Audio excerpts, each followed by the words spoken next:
오직 성령이 너희에게 임하시면 너희가 권능을 받고 예루살렘과 유대와 사마리아와 땅끝까지 이르러 내 증인이 되리라 하셨는데, 점차적으로 예루살렘, 유다, 사마리아와 땅끝 이렇게 점차적으로 복음 전하는 것은 아닙니다.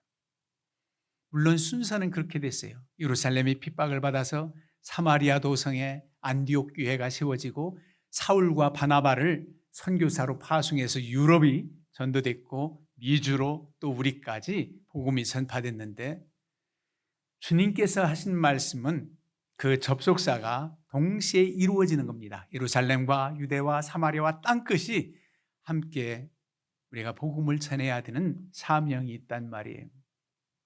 그래서 우리가 항상 깨어 있어야 됩니다. 주님의 부름을 받고 주님의 제자된 길을 걸어가는 우리는 우리 주님을 예수 그리스도 시인하고 그 복음의 말씀이 생명의 말씀으로 알고 이 복음을 전하는 데 최선을 다해야 돼요. 근데 때로는 우리가 주님과 복음을 부끄러워할 때가 있어요. 주와 복음을 부끄러워하지 말라는 겁니다. 오늘 본문이 그래요. 만약에 우리 주님과 주님의 말씀 복음을 부끄러워한다면 인자도 아버지의 영광으로 거룩한 천사들과 함께 올 때에 그 사람을 부끄러워하리라. 주님께서도 우리를 부끄러워한다 그렇게 표현을 해요. 그러니까 주와 복음을 부끄러워하지 말라는 겁니다. 주님과 복음을 부끄러워하지 말라. 여러분, 주님께서 한없이 연약하고 참 부족한 우리를 제자 삼아주시고 하나님의 자녀가 된 권세로 살게 했다는 것은 은혜 중에 은혜입니다. 예수님 당시에도 예수님께서 제자를 12명을 뽑을 때 얼마든지 도시에서 소위 잘 나가는 신분의 사람 세울 수도 있어요. 그런데 갈릴리 어찌 보면 어부 출신, 또 손가락질 당하는 세리, 마태, 레위라고도 하지요. 열심당 시몬, 그 12명의 모든 모습을 보면 내세울 만하지 못해. 그들을 불러서 제자 삼아도 우리 주님께서는 전혀 부끄러워하지 않으셨어요. 그들을 기뻐하시고 그들을 훈련시키는 일에 최선을 다하셨죠. 그러니까 하면 주님께서 당시에도 다 사람들이 손가락질하고 상대도 하지 않으려고 하는 그런 이들, 즉 세리와 창기들, 그런 이들까지도 우리 주님은 만나시고 그들과 함께 식사하시고 그러면서도 부끄러워하지 않았어요. 주님께서 이렇게 낮고 천한 연약한 우리를 부끄러워하지 않았다면 우리는 주님을 더욱 부끄러워할 수가 없습니다. 우리 주님을 증거하고 자랑할 수 있는 주의 제자가 되어야 되는 거지요. 주와 복음을 부끄러워하지 말라는 겁니다. 주의 영광의 자리에 주님께서 이적과 기적을 베푸실 때는 주님의 제자된 것을 아마 자부하고 대단한 자부긍지심을 가지고 때로는 우쭐했을 겁니다. 오병이의 기적을 통해서 제자들이 나눠줄 때 남자들만 장정들 5,000명을 먹이며 나눠줄 때 나누어 주고 주어도 바구니가 비지 않는 그 모습에 얼마나 제자들이 우쭐했을까요? 우리 주님께서 이렇게 축사하시고 떼어주는 이 떡이 부족하지 않게 남는 주님의 영광의 자리에는 정말 제자된 것을 기뻐하고 자랑스럽게 생각했을 거예요. 그런데 끝까지 그랬나요? 그렇지 못했습니다. 주님께서 아무런 힘도 쓰지 아니하시고 빌라도 관저에서 재판받으시고 십자가의 길 걸으실 때에 제자들은 주와 함께 하지 못했습니다. 베드로와 같으니 여러분들 잘 아시지요. 여종이 너도 그와 함께 있었다 그렇지 않느냐 했더니 나는 예수를 모른다. 그분을 알지 못한다. 또 여종이 말할 때 두 번째도 나사렛 예수 그와 함께 있지 않느냐. 나는 전혀 모른다. 옆에 있는 사람들이 아니 맞아 이 사람 예수 그 도당이야 한편이야.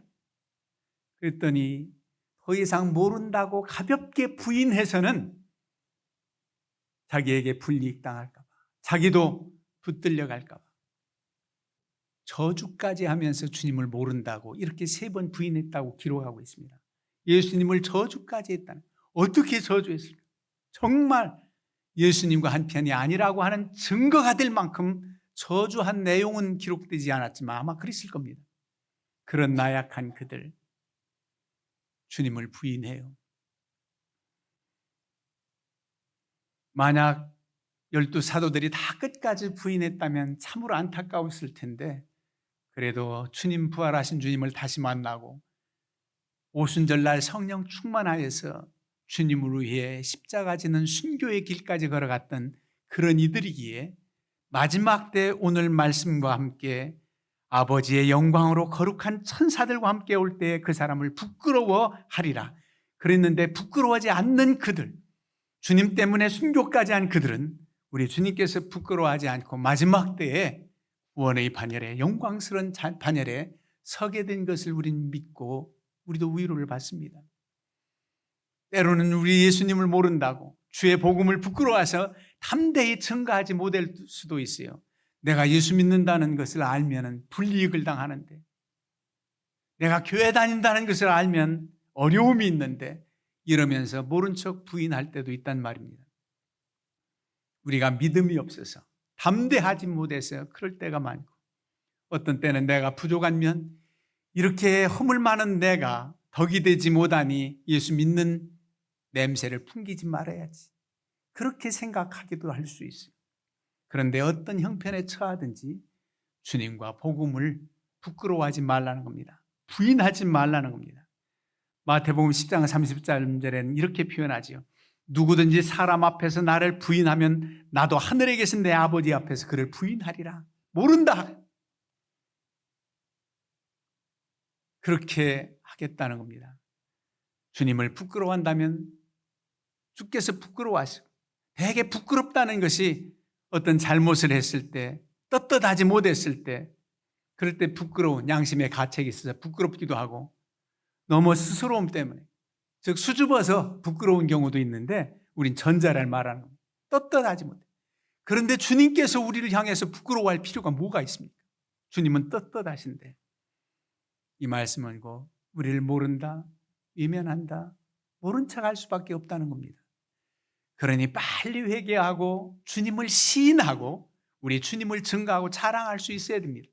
이제까지는 믿음이 없고 연약해서 우리 주님을 증거하고 자랑하지 못했다 할지라도 사도들처럼 회개하고 돌이켜서 우리 주님을 담대히 증거할 수 있는 우리가 돼야 된다는 말입니다.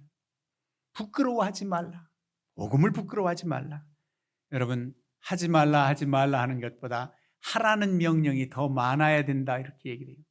교육법상도 아이들에게 하지 말라보다는 하라는 얘기를 많이 해야 된다는데, 어찌 보면 하지 말라는 게 더 강조점이 있어요. 하지 말라는 것은 어떤 규례와 조항 몇 가지가 있다면, 하지 말라고 하는 이해에는 더 해야 될 일들이 많다는 뜻이 있습니다. 우리 주님께서, 하나님께서 천지를 창조하시고 모든 실과의 나무는 다 먹을 수 있어 따먹어 하라, 이 말씀인데, 하지 말라는 것은 선악을 알게 하는 나무의 열매는 먹지 말라, 그 한 가지. 강력한 요구입니다. 하지 말라는 것은 더 와닿아야 돼요. 사랑하기 때문에 하지 말라는 그런 말을 하는 거지요. 십계명도 보면은 하라 하는 것을 조항보다 어찌 보면은 8개 조항이 하지 말라는, 나 외에 다른 신을 섬기지 말라, 너를 위하여 우상을 만들지 말라, 여호와의 이름을 망령되이 일컫지 말라, 하지 말라, 안식일을 기억하여 성일을 지키라 하라는 거지요. 5계명, 내 부모를 공경하라 하라는 거예요. 그 다음에 다 모두도 하지 말라고 강조합니다. 살인하지 말라, 간음하지 말라, 네 이웃을 도적질하지 말라, 네 이웃을 해하려고 거짓 증거하지 말라, 네 이웃의 모든 것들 탐내지 말라, 하지 말라. 토라라고 하는 모세오경, 창세기, 출애굽기, 레위기, 민수기, 신명기를 모세오경이라고 그래요. 이걸 토라라 그럽니다. 여기에 보통 규례 율례를 많이 들으셨죠. 613개 조항 그럽니다. 이 613개 조항의 율례 규례를 말씀하는데 어찌 보면 하지 말라는 내용이 구절이 더 많습니다. 365개가 하지 말라는 거고 248개가 하라는 말씀이에요. 그러면 하지 말라는 게 더 강조점이가 그 범위를 두고 더 많은 일들은 해야 된다는 겁니다. 주님께서는 명쾌하게 내 마음과 청성과 모든 힘을 다해서 뜻을 다해서 주 너희 하나님을 사랑하라 하는 계명과 내 이웃을 내 몸처럼 사랑하라는 계명을 주셨고, 보통 하지 말라고 하는 이 조항들은 네거티브 시스템 해가지고 더 강조점 그 규례 정도는 하지 말고 나머지 해야 될 일들은 더 많다고 하는 것을 말씀하고 있습니다. 그래서 오늘 저는 주와 복음을 부끄러워하지 말라, 담대히 증거할 수 있어야 된다는 겁니다. 대부분 우리가 부족하고 연약해서 죄된 것 때문에 내가 예수 믿는다 하면은 주의 영광 가리지, 그런 소박한, 그런 어찌 보면은 순수한 마음일 수도 있어요. 그러나 아직 부족하고 연약하고 죄인 중에 괴수인 나지만 주님을 사랑하고 주님을 믿는 그 은혜와 감격 때문에 나는 아직 온전하지 못해도 이 주님은, 온전하신 주님은 내가 당신에게 증거하지 않을 수 없다고, 전하지 않을 수 없기에 전하는 열심이 요구됩니다. 주님은 그걸 원하세요. 너 그렇게 믿으면서 조용히 너나 믿어, 어디 내세울 바가 내가 있느냐, 그렇게 주님 책망하시지 않아요. 내가 이전에 나의 모든 모습을 벗어버리고 더 주님을 닮아가면서 내가 만난 예수님을 증거할 수 있는 것, 그게 주와 복음을 부끄러워하지 않는 겁니다. 마치 요한복음 4장에 나오는 수가성 여인처럼 말입니다. 수가성 여인은 참으로 덕스럽지 못한 삶을 살았어요. 남편을 5이나 두고, 지금 있는 내 남편도 진정한 내 남편이 아니다, 그런 여인. 그래서 사람들 부끄러워가지고 그는 팔레스틴 더운 나라는 한낮에 일하지 않습니다. 물동이에 물을 길러가는데 한낮에 길러가는 거예요. 정오에, 여러분 생각해 보세요. 한낮에 길러가는, 떼약볕에 사람들 만날까 봐 우물가에 가겠는데 사람들에게 손가락질 당하기 싫어서 한낮에 가요. 주님은 그 여인을 구원하시려고 그 한낮에 또 거길 지나치셨나 봐요. 수가성 여인을 만나서 여러 가지 대화를 나누지요. 참된 예배가 무엇인지, 물을 달라니까 유대인 남자가 왜 나를 물 달라고 합니까? 내가 주는 물은 다시 목마르다, 내가 내게 주는 물은 영생하도록 솟아나는 샘물, 영원히 목마르지 아니하리라. 이상한 말씀하셨는데 마음이 뜨거워지고 그가 주님임을 깨달아 알게 되잖아요. 대화 속에서 이 복음의 말씀의 능력이 이렇습니다. 그랬더니 물동이를 버려두고 동네에 들어가서 내가 만난 그리스도를 와보라는 겁니다. 와보라, 내가 만난 그분이 그리스도가 아니냐, 이렇게 증거하는, 그렇게 부끄러워했던 사람. 우리가 그런 심정이 되어야 됩니다. 아직은 부족하고 연약하고 누가 나를 손가락질한다 할지라도 이 귀하신 주님만은 당신에게 천하지 않을 수가 없다. 어찌 보면 나보다도 윤리적으로 법적으로 당신이 더 바르고 더 흠잡을 데 없어도 이 주님을 증거하지 않을 수 없다는 그런 증거, 그런 확신이 우리 속에 넘쳐 있을 때 우리 주님께서 내가 나를 부인하지 않고 이렇게 증거하는구나, 천사들 앞에서 증거하실 겁니다. 모른 척 하시지 않는단 말이에요. 우리를 부끄럽게 생각하지 않을 겁니다. 그게 바로 주님과 우리와의 관계예요. 그래서 주와 복음을 부끄러워하지 말라는 겁니다. 이렇게 부끄러워하지 않고 담대히 살아갈 수 있는 것은 그야말로 성령 충만, 믿음 충만해야 됩니다. 그래서 주님께서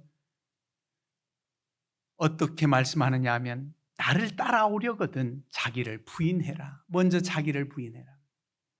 그 주님을 부인하지 말라고 했는데 자기 자신 부인해야 돼요. 어떻게? 자기 부인이라는 것은 자기를 거부하는, 내 자아, 나의 고집, 나의 완악한 마음, 자기 포기입니다. 철저히 나를 포기하고 내 안에 주님을 모시는 게 나를 부인하는 거예요. 그 다음에 자기 십자가를 지고 나를 따를 것이니라. 우리는 저마다 있는 십자가 그러면은 내가 이렇게 생활고에 시달리는 십자가, 우리 애들 속삭이는 십자가, 직장의 문제 십자가, 우리 나에 관계된 그 어려움을 십자가라고 생각해요. 물론 그것도 십자가입니다. 내가 믿음으로 져야 될 십자가예요. 그러나 여기서 요구하는 십자가는 주님 때문에 당하는 십자가예요. 고난이, 불리기. 이렇게 평탄시계는 그런 생각을 안 가질지도 몰라요.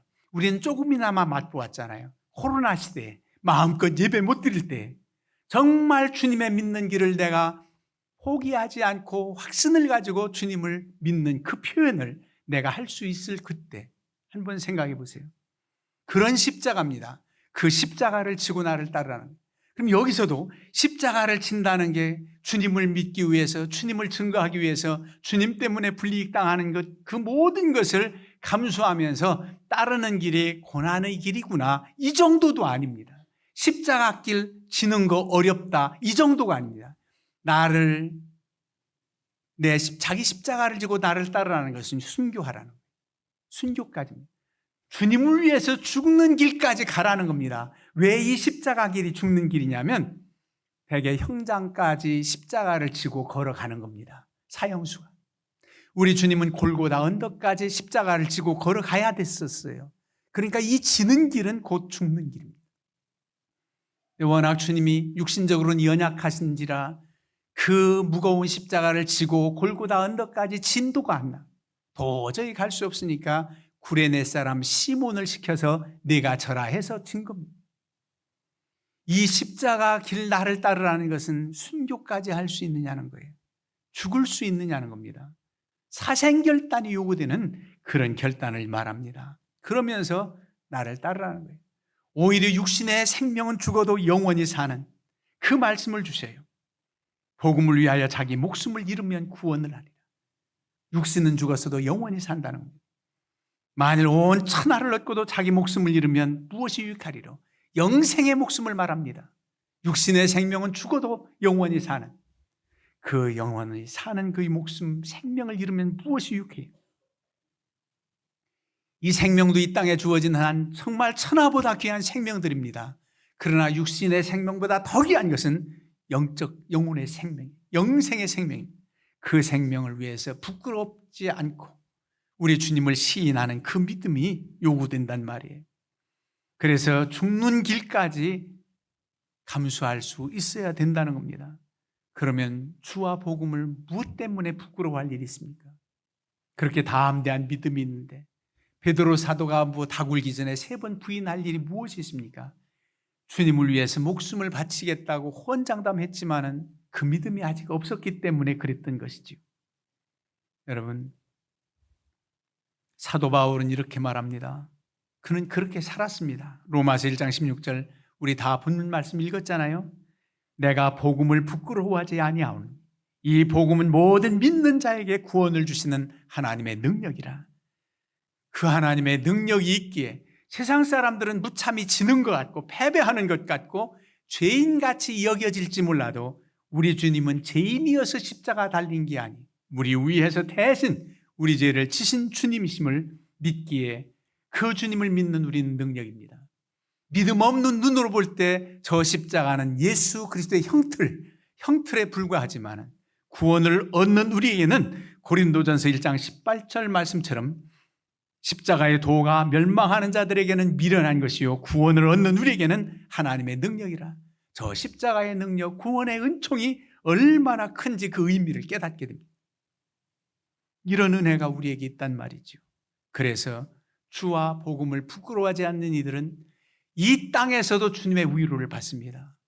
주와 복음을 부끄러워하지 않는 이들은 주님이 부르신 날까지 우리의 기도를 들어주시고 우리로 하여금 부끄럽지 않도록 하십니다. 왜 어떻게? 원수 마귀가 초롱하지 못하도록 우리를 지켜주시고 악한 대적이 와서 우리를 흔들지 못하도록 지켜주시는 은혜가 주님을 부인하지 않는 이들에게 있습니다. 이 땅 사는 동안에도 주님을 부인하지 않고 부끄러워하지 않는 이들은 원수 앞에서 수치를 당하지 않도록 하신단 말이에요. 그게 바로 주님을 부인하지 않는 자들에게 주시는 복입니다. 그런데 놀라운 것은 아버지 심판날에 천사장의 나팔 소리와 함께 그때에 우리가 부끄러움을 당하지 않고 나는 너희를 모른다, 불법을 행하는 자들아 떠나라, 이런 말씀 듣지 않으려면 우리의 믿음이 끝까지 보존되고 지켜져야 됩니다. 끝까지 달려갈 길을 달려가야 됩니다. 주님 때문에 당하는 불이익 모든 것 감수해야 됩니다. 여러분, 세상에 나가서 그래도 좀 더 사람들에게 인정을 받을 수 있을 때 주님을 나타낼 수가 있습니다. 내가 영광 가릴까 봐 주님을 증거하지 못하면 얼마나 안타깝겠어요. 세상적으로 좀 부족한 것이 있어도 그거는 부끄러운 거 아니에요. 열심히 살면 살아갈 수 있는 힘도 주시고 못 입어도 상관없어요. 깨끗이 빨아 입으면 되고. 우리의 주님 앞에서 부끄러워할 것이 다른 것이 아닙니다. 외적인 것이 아니에요. 믿음 없는 내가 부끄럽고 하나님 뜻대로 행하지 못하는 것이 부끄럽고 아직도 여전히 죄 가운데 있는 우리가 부끄러울 뿐이지, 다 청산하고 깨끗이 주님을 따른다면 우리는 당당할 수 있습니다. 주님께서 기뻐하신단 말이에요. 너도 한편이지. 너도 그와 함께 있었잖아. 너 목양교인이지. 여러분, 당당히 말할 수 있어야 됩니다. 그래서 우리 교회가 좋은 소문나면 여러분들은 주님과 함께 영광의 자리에 있던 제자들처럼 당당하게 말할 수 있지 몰라요. 환난의 때에, 어려울 때에, 어떤 때는 어떤 성도가 시험에 들어서 약해지고 욕될 때가 있다라고 한다면 그때도 우리 주님은 회개해야 할 기회를 주고 어떤 형편에 처하든지 성도의 잘못이나 허물은 목사는 짊어지고 나아가야 되지. 우리 교인 아니라고 하겠습니까? 우리 교인인데 시험에 들었지만 그는 또 주님의 은혜를 힘입고 다시 설 수 있다고 하는 이 목양 공동체가 그렇게 중요한 겁니다. 그래서 좋은 소문날 때도 목양교회에 소속된 것이고 주와 함께 있는 것이고, 그러지 못하고 어려움, 시험 당하면 안 되겠지만 믿음 없는 사람들의 모습 때문에 손가락질 당한다 할지라도 아직은 변화되지 않았기 때문에 그래도 많이 달라진 게 그 정도요. 그럴 수 있는 담대함으로 받아들일 수 있어야 됩니다. 그래서 이 소속감을 가지고 신앙생활하는 게 참 중요합니다. 내가 주님과 한편입니다. 내 목양 성도입니다. 믿음으로 기뻐할 때 함께 기뻐하고 함께 고난받을 때 함께 고난받는 그 모습이 우리 주님의 제자된 삶입니다. 여러분, 이 땅에 사는 동안에도 우리를 인해서 부끄러워하지 아니하시는 주님, 이렇게 세상에 미련한 것들을 택하셔서 제자 삼아주신 주님, 오히려 세상에 뽐내는 지혜로운 사람들을 부끄럽게 하시려고 나같이 약한 것들을 택하신 주님을 생각하면 어찌 주님을 부끄러워할 수 있겠습니까? 감격하여 주님을 증거하고 자랑할 수 있어야 됩니다. 나는 부족하지만 우리 주님은 자랑할 수 있어야 됩니다. 그리고 그 자랑스러운 주님 때문에 내가 변화되고 내가 주님의 제자로서 떳떳이 말할 수 있고 증거할 수 있기를 원해서 우리는 성령의 도우심을 받고 각양 은사를 사모하여 살며 주의 영광을 나타내고자 하는 열심이 우리에게 있는 겁니다. 바라기는 우리 목양 성도님들 어떤 형편에 처하든지 나를 구원하시고 부끄러워하지 아니하시는 주님을 실망시키지 말고 주와 복음을 담대히 선포하고 주의 영광을 나타내며 사시기를 주님의 이름으로 부탁을 드립니다.